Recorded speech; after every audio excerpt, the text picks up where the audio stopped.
The Light We Carry by Michelle Obama. When I found out that Michelle Obama is coming out with another book, I was like, what could this be about? But I figured it had to do with what happened since the pandemic and how it's made people feel uncertain. Maybe Michelle's getting her Brené Brown on and getting people to connect with and support each other in ways she feels like we're not doing enough. So I figured, let's find out, and I'm glad we did. So let's talk about this book. I'm gonna go over the chapters, things I learned, things I liked, things I wasn't crazy about. I'm gonna go over some standout quotes, who I recommend this book to, and what books to maybe check out next. Just so you guys know, there are affiliate links in the description, and if you guys buy anything through those links, like maybe this book, then I get commission, which helps me build this channel and keep making these videos. Welcome back to my channel. My name is Sam, and I wanna make self-growth normal. Because people shouldn't have to look this information up. It should just be mainstream knowledge. If you agree, then please make sure to smash that like button. The intro to this was beautiful. The author begins the book with a little story about the development of her dad's MS. Then she explains how over the past few years we have endured unprecedented stretches of isolation, unfathomable amounts of grief, and a generalized uncertainty that is truly difficult to live with. And after that, she explains what you can expect overall from the book. A series of honest reflections on what life has taught her, the levers and hydraulics of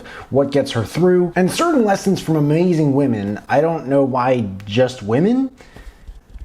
Like, don't get me wrong, I'm not insulted. I'm not. But I heard that and I was like, I mean, okay, I guess. The things that knock her down and the things she uses to get back up. We've been relatively sheltered and now less so. Uncertainty continues to soak itself into every corner of life, manifesting in ways as broad as the threat of nuclear war and as intimate as the sound of your own child beginning to cough. Young adults are reporting unprecedented rates of loneliness, anxiety, and depression. We are struggling to know who and what to trust, where to put our faith, and the hurt will surely stay with us. Chapter 1 is the power of small. I'm gonna start this summary by saying, I know, I'm this far into my video, I'm just starting the summary. Come on, Sam, stop procrastinating. I'm just gonna start though by saying that based on many things the author says, if you are a Trump supporter, don't check this book out. Just don't. What I loved about this chapter is that she talked about how the big things can scare us and the small things we're in control of and how powerful it can be to just focus on those. This is great advice for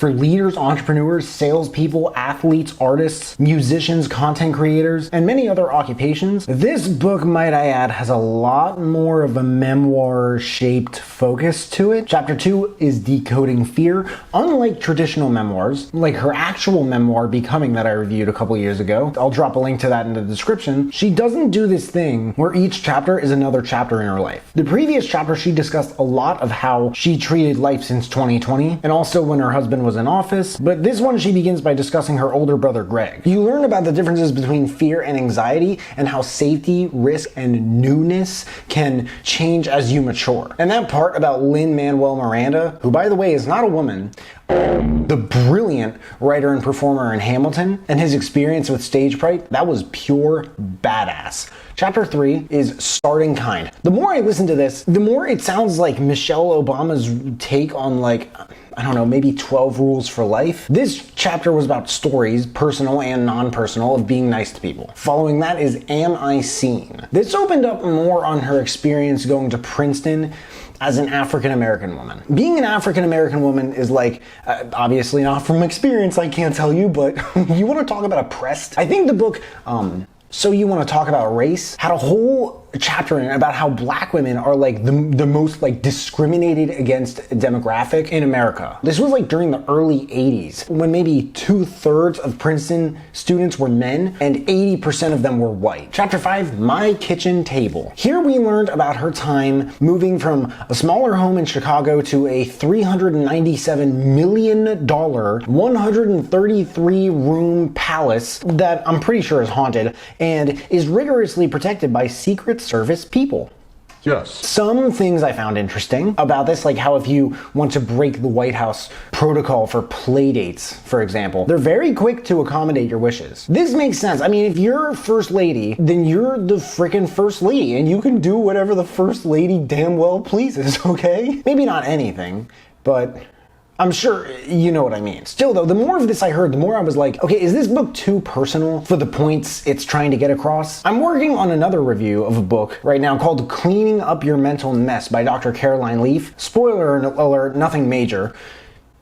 I found that book way too scientific and not personal for the point it's trying to get across. I would say that this is on like the total other end of that spectrum, but every now and then in Light We Carry, and this is super refreshing, and I really love this, Michelle will come to like a reprise of sorts where she's like, if you do this, research shows X or Y. A smartphone is a tool after all, and the internet is nothing if not a doorway into a giant, practically boundless universe of potential connection. It's introduced many of us to new perspectives, elevated previously unheard voices, and encouraged collaboration and efficiency across all sectors of society. At its very best, it allows us to see more deeply into the world, letting us bear witness to both atrocities and acts of courage or kindness we would otherwise remain naive about. It's given us the opportunity to hold powerful entities accountable and to feel empathy across borders and cultures. Partnering Well was about almost how we find the people at our kitchen tables and how we get along with them. Chapter 7 is called Meet My Mom. Like, meet my mom? I don't see sonically what this chapter had to do with dealing with uncertainty. Maybe toward the end, kind of, sort of, where she's like talking about like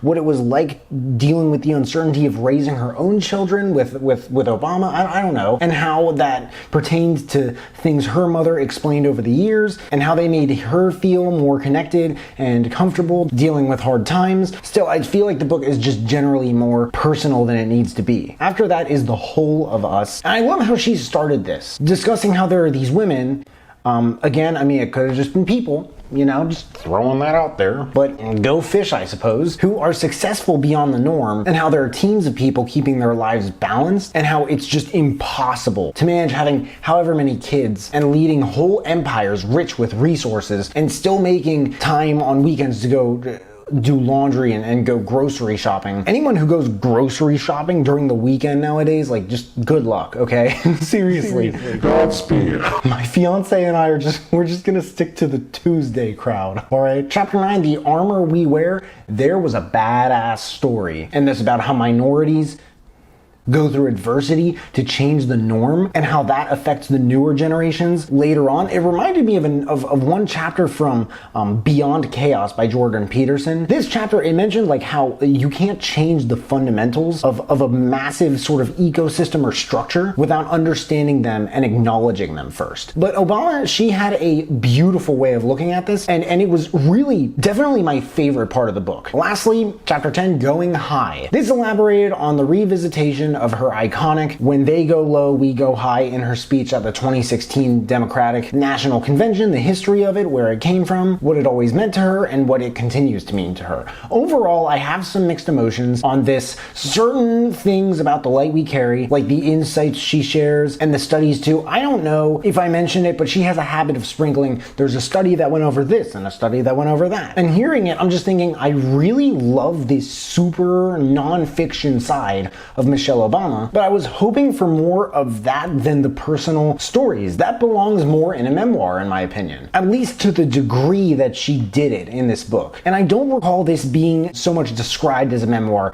with the degree to which she tells them. Guys, you really have to market what your book is and what your book does for people. That way people know exactly what to expect. Now, I am not married to a former president. I am just some dumb red-haired kid on a screen. Like, let's, you know, just being frank right here. But I have reviewed almost 300 nonfiction books on this channel. Some of them are a little bit more congruent than others, and this was not entirely balanced. I would still recommend checking it out though. My gosh, Cece, did you fart? Oh my gosh, it does not smell good. Have you ever been around a cat that farted? Quotes. Each day we are tasked with becoming some newer version of ourselves. It's hard to believe what's not visible. Direction 1. This book, according to the author, is for all those who use their light to make others feel seen. Direction 2. If you like this book, you might like her other book, Becoming, the autobiography, Atlas of the Heart by Brene Brown, and maybe a little bit of Didn't See That Coming by Rachel Hollis, if you know what I'm saying. I don't even know what I'm saying. It's 12:30. Alright, well, The Light We Carry by Michelle Obama. There's a link in the description if you guys want to check it out and read the reviews. That and all the other books I mentioned in this video if you want to check those out too. If there are any other books that you guys want me to check out and review, please let me know in the comments below. Also, let me know if you checked out this book and you liked it. But hey, make sure to smash that like button, subscribe if you haven't already, because I don't get why people watch this far into my videos and they don't subscribe, but if you have subscribed and you want to turn it up just a notch and turn on that notification bell to get a notification whenever I drop new videos, that would mean the world to me. Thank you guys so much for watching. I really appreciate it. You can find me everywhere, and I will see you then.